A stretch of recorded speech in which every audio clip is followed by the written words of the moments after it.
മലയാളത്തിൽ നിന്ന് ഈ അടുത്ത കാലത്ത് അത്യാവശ്യം പീപ്പിൾ അക്സെപ്റ്റൻസ് നേടിയ ഒരു പടമാണ് മൂൺ വാക്ക്. ഇപ്പൊ OTT റിലീസ് ചെയ്തിട്ടുണ്ട്, ജിയോ ഹോട്ട്സ്റ്റാറിലാണ് സ്ട്രീം ചെയ്യുന്നത്. ഈ പടം ഞാൻ തിയേറ്ററിൽ പോയി കാണണം വിചാരിച്ചതാണ്. ആ സമയത്താണ് ഒരു കൊച്ചു വന്നിട്ട് മ്യാമന്റെ പടമാണ്, കിടു പടമാണ്, വൻ പടമാണ്, സീൻ പടമാണ് എന്നൊക്കെ പറഞ്ഞിട്ടുള്ള ഒരു സാധനം കണ്ടത്.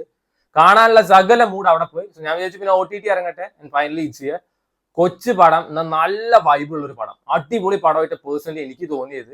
സോ 80s 90s ആണ് ഈ സിനിമ കാണിക്കുന്നത്. മൈക്കിൾ ജാക്സനെ ഇൻസ്പിറേഷൻ ആക്കിയിട്ട് ഗ്രൂപ്പ് ഓഫ് യങ്സ്റ്റേഴ്സ് ബ്രേക്ക് ഡാൻസിലോട്ട് വരികയാണ്. പിന്നെ ഉണ്ടാവുന്ന കാര്യങ്ങളൊക്കെയാണ് പറയുന്നത്. കൂടുതൽ പറഞ്ഞു കഴിഞ്ഞാൽ പടം കാണാനുള്ള ഒരു ഇൻട്രസ്റ്റ് അങ്ങോട്ട് പോകും. അടിപൊളി പടമായിട്ട് പേഴ്സണലി എനിക്ക് തോന്നിയത് കേട്ടോ.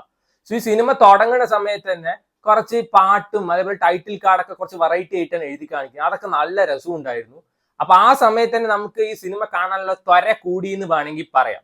സോ ഈ സിനിമയുടെ ഏറ്റവും വലിയ പോസിറ്റീവ് ഇതിന്റെ ഡ്യൂറേഷൻ ആണ്. 1 മണിക്കൂർ 56 മിനിറ്റ് എന്തേ ഉള്ളൂ. ക്രിസ്പ് ആൻഡ് ഷോർട്ട് ആയിട്ട് പറയേണ്ട കാര്യങ്ങളൊക്കെ നല്ല വൃത്തിക്ക് പറഞ്ഞത്.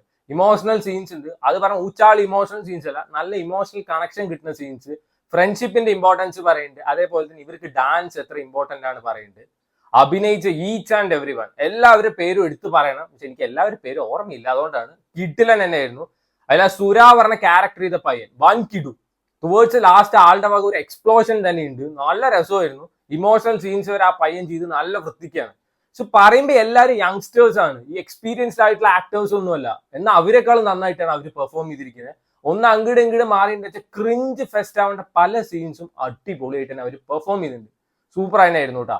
പിന്നെ ജെയ്ക്ക് പറഞ്ഞ ക്യാരക്ടർ ചെയ്ത പയ്യൻ, അതേപോലെ തന്നെ അരുൺ പറഞ്ഞിട്ട് ഒരു ക്യാരക്ടർ ചെയ്തിട്ടുണ്ട് ഒരു പയ്യൻ. ഇതിൽ ആളുടെ വോയിസ് ഒക്കെ നല്ല രസമുണ്ടായിരുന്നു. സോ ഇഷ്ടം പോലെ പാട്ടുണ്ട്, ഇടയ്ക്കിടയ്ക്ക് പാട്ടിന്റെ പ്ലേസ്മെന്റും കാര്യങ്ങളൊക്കെ ഉണ്ട്. പക്ഷെ ഒന്നും ഒരു വെറുപ്പിക്കലായി തോന്നില്ല, നല്ല രസമുള്ള പാട്ടായിരുന്നു. റൊമാൻസ് ഉണ്ട്. ആൻഡ് റൊമാൻസ് പറയുമ്പോൾ ക്രിഞ്ച് ഫെസ്റ്റ് സാധനങ്ങളല്ല, സട്ടിലായിട്ടുള്ള റൊമാൻസ്, നല്ല രസമുള്ള റൊമാൻസ്. സോ ഈ ഇടയ്ക്ക് ഞാൻ നമ്മുടെ നെക്സ്റ്റ് സൂപ്പർ സ്റ്റാറിന്റെ ഒരു സിനിമ കണ്ടിട്ടുണ്ടായിരുന്നു. അതിലൊക്കെ റൊമാൻസ് പറഞ്ഞിട്ട് എടുത്ത് വെച്ചിരിക്കുന്ന കാരണം എന്തോന്നിട്ടെ ഇത് ഈ റൊമാൻസ് പറഞ്ഞിട്ട് ഈ സ്നേഹിക്കുന്ന പെണ്ണിന്റെ വണ്ടിയുടെ പിന്നാലെ കയറി, അവളുടെ മുടി എന്റെ മൂക്കി കയറി, അവിടെ പിടിച്ചു, ഇവിടേക്ക് കൈ പോയി.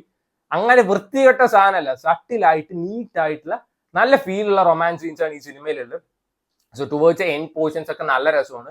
അതേപോലെ തന്നെ ഇതിൽ സൂം ബോയ്സ് പറഞ്ഞിട്ട് ഗ്രൂപ്പ് ഉണ്ട്, വേറെ ഡാൻസ് ഗ്രൂപ്പ്, അവരും കിടിലനായിരുന്നു. സോ എന്തായാലും കണ്ടു നോക്കുക. ജിയോ ഹോട്ട്സ്റ്റാറിൽ അവൈലബിൾ ആണ്. പേഴ്സണലി എനിക്ക് ഇഷ്ടപ്പെട്ടു എന്നേ ഞാൻ പറയുള്ളൂ. നിങ്ങൾക്ക് ഇഷ്ടപ്പെടോ ഇല്ല എന്നൊക്കെ കണ്ട് തീരുമാനിക്കുക. നമ്മുടെ ലിജോ LJP ആണ് ഇത് പ്രൊഡ്യൂസ് ചെയ്തിരിക്കുന്നത്. അതേപോലെ ഷേർഷാ പറഞ്ഞിട്ട് ഒരു ആക്ടർ ഇതിൽ അഭിനയിച്ചിട്ടുണ്ട്. ആള് വരെ അടിപൊളിയായിരുന്നു. നമ്മൾ ഇതിൽ അഭിനയിച്ച് ഈച്ച് ആൻഡ് എവരി വൺ കിട്ടുമായിരുന്നു. സോ യൂഷ്വലി LJPയുടെ പടങ്ങളും ഞാനും സെറ്റ് ആവില്ല. എനിക്ക് അങ്ങേരെ പടങ്ങൾ മനസ്സിലാവാനുള്ള ബുദ്ധിയില്ല, അതാണ് പ്രശ്നം. ഒന്നെങ്കിൽ അങ്ങേരെ എന്റെ ലെവലിൽ വന്ന് പടം കൊടുക്കണം, അല്ലെങ്കിൽ ഞാൻ അങ്ങേരെ ലെവലിലോട്ട് ഉയരണം. പ്രാക്ടിക്കലി രണ്ടും പോസിബിൾ അല്ല. സ്റ്റിൽ ചുരുളി എനിക്ക് ഭയങ്കര ഇഷ്ടമുള്ള പടം. Try it out.